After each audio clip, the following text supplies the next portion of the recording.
All right, guys, we have a piece of gun control legislation that was introduced in the House of Representatives yesterday morning. It is H.R. 3999.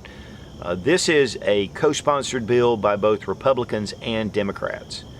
Leading the charge was Florida Republican Carlos Curbelo, and also co-sponsored by a Democrat out of Massachusetts, Seth Moulton. This is a bill that is just extremely vague. Obviously, it was to go after bump fire stocks or anything that would increase the rate of fire from your semi-automatic rifle, but it is such an open-ended bill that we really need to take a look at this, and we need to stop it. Whether you're for bump fire stocks or echo or binary triggers to increase the rate of fire, this goes well beyond anything that you can imagine. The big problem is that it can be interpreted in so many ways. So I'm going to read the bill, and it's very short and simple, but again, it is so vague. To amend Title 18 United States Code to prohibit the manufacture, possession, or transfer of any part or combination of parts that is designed and functions to increase the rate of fire but does not convert a semi-automatic rifle into a machine gun.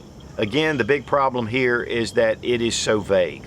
Once Congress passes a law, and then it allows for the ATF to interpret that law and to make regulations, guys, we're in trouble. This could be expanded into a lot of areas, bring in a lot of court battles. One of the big problems is that if you are in violation, you could serve up to 5 years in federal prison, which is a felony. There are also other bills that are coming that could be up to 10 years in prison. Guys, a belt loop can be used to bump fire a stock and to increase the rate of fire. It could be a bolt carrier group, it could be a competition trigger, it could be a gas block that's been adjustable. Whatever it is that would increase the rate of fire to what?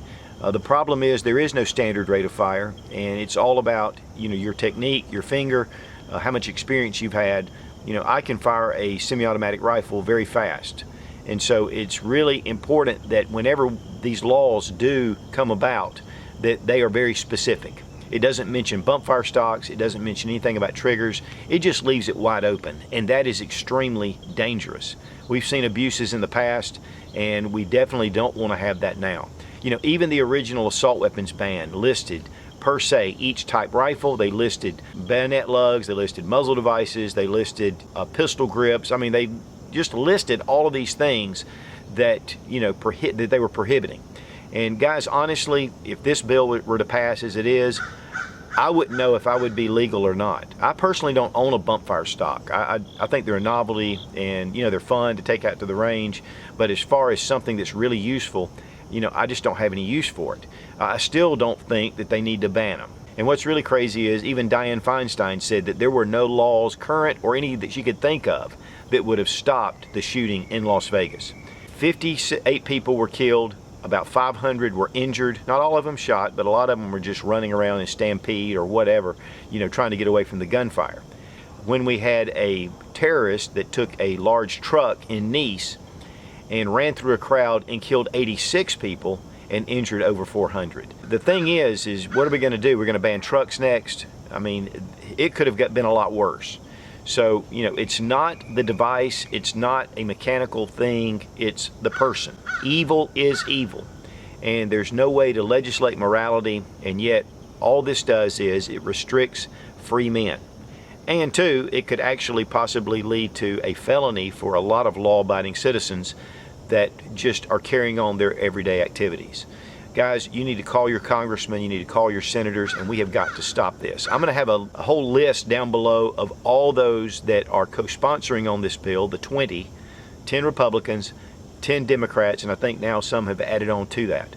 And we need to let our representatives know that we will not stand, especially for such an open-ended bill, but any legislation at all that would bring gun control around, because again, all it does is it hurts law-abiding citizens. So H.R. 3999, we've got to stop it.